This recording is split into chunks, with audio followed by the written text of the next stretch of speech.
Welcome to Plastic Surgery Secrets Talk, the podcast where we go behind the scenes of everything interesting in plastic surgery and the aesthetics world. I'm Dr. Jeffrey Spiegel. I'm Dr. Tower. And I'm Dr. O'Neill from the Spiegel Center just outside of Boston.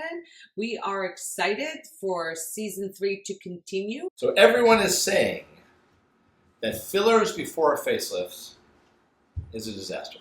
All the facelift TikTokers, Instagrammers, social media people, YouTubers, they're all out there going, oh my gosh, I was doing a facelift and the person had gotten fillers in the past and I had to dissolve it or I had to adjust it or I don't know, I just couldn't do it. And this is hot and people are worried that fillers are a disaster and they make you look good, but maybe you're killing your chances for a facelift in the future. So, Dr. Tower, your take. I put that in the generally false category. I do think that if you've had injectables in your face, I would want to know about it as your surgeon because I could encounter pockets of hyaluronic acid or PLLA, like if we've had sculpture injections or things like that. So I want to be prepared to know what I could encounter during surgery, but I've never had it stop me or had to abort a facelift midway through or felt that it compromised my result in any way either. So, And my take on it, though I've never done the surgery, is that unless you do a little bit of volume, so you have two ways of getting volume. Either you do fat transfer, but then it's not as predictable as fillers, and you can't keep it up, right? Like you do the fat transfer, and it either does one of two things. Either the fat starts to act as if it's there and it belongs there, and it slowly dies away, or it continues to act from where you brought it from, so it could grow and gain, and like if you gain weight, all of a sudden it's like really, really full. So there are, so fat transfer has its pros, but it has its cons also. Whereas fillers are very predictable, and you can keep on going and doing it after the facelift and before the facelift. And after all, if you don't have any volume and you just do the facelift, it starts to look like the related Joan Rivers. Well, I love her, and I think she's an amazing human being, or was an amazing human being and a great comedian. Her facelifts were not amazing because she did them so early on when volume wasn't there. Like we didn't know about trying to pull her face into youth. Yeah, so I just think you have to make a decision. Do you want it to look natural and beautiful? In that case, go to someone that knows how to do facelifts with fillers. Yeah, so a little background. What are fillers? Fillers are adding volume to your face with essentially something that comes out of the closet. Now, it could be anything, as Dr. Nair mentioned, fat grafting and things like that. But for the most part, we use hyaluronic acid, we use calcium-based materials, and we use biostimulators like Sculptra or Radiesse, which is the calcium-based one. And these are going to go in and either just add volume on their own or stimulate your body to create tissue in essentially an inflammatory reaction. If you had an immense amount of inflammatory mediators put into your face, you could theoretically get stiffness of your tissues, which would make it a little harder to operate on. So one point for the people claiming that fillers are bad is that it's a theoretical possibility.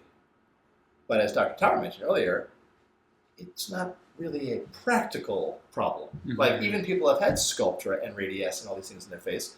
It builds collagen, it builds tissues, but it doesn't create a tough, sinewy leather type situation unless you had something really weird go on with your body. And typically it would have been someone who had aftermarket or illegal fillers. Like if you had silicone put on, silicone can cause all kinds of immense scarring. If you had, if you went to the local Home Depot and said, show me where the caulking aisle is, I want to make my face more volumized, you're going to get an inflammatory reaction, which is going to cause a problem. But FDA-approved fillers are, in my opinion, fine. So I've never encountered anyone for whom having had fillers in the past caused a problem with faces. Mm-hmm. So I'm going to go thumbs down on this one too. I think it's mostly a theoretical issue. How about strings, threads, Dr. Tower? This is another one. So I've operated on plenty of people who have had thread lifts in the past. More often than not, I can say if they hadn't told me, I wouldn't have known. So if I open up the soft tissues, usually there's no evidence left behind if the threads were done a long time ago. If they put them in just like a month ago, 2 months ago, we'd probably be having a conversation to wait or postpone surgery because we can expect that threads basically disintegrate over a period of months afterward. Active inflammation. So yeah, so once that material has really disintegrated, it's not going to make my life much more difficult in any practical way. So I don't view that as like, you know, invalidating someone's candidacy for surgery. And I also think anyone who's considering threads, you should know that it's not a permanent solution. These are kind of temporary things just to reposition soft tissues for short term.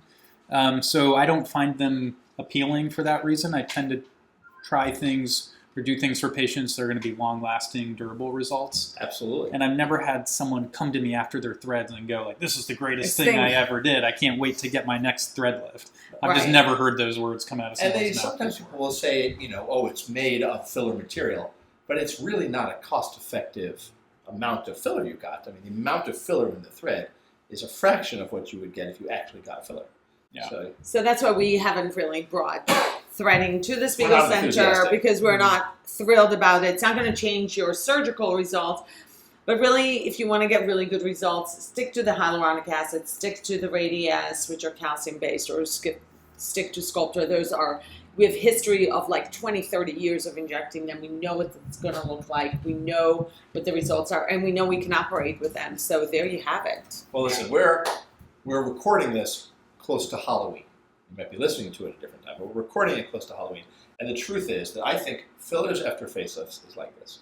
It's like you open a doorway and you want to walk into a room, and you walk through, and oh no, there's a cobweb in your way.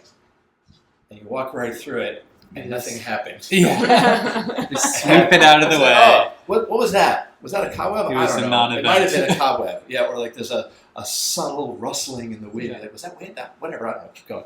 Nothing happens. Do not worry. We're all good with that.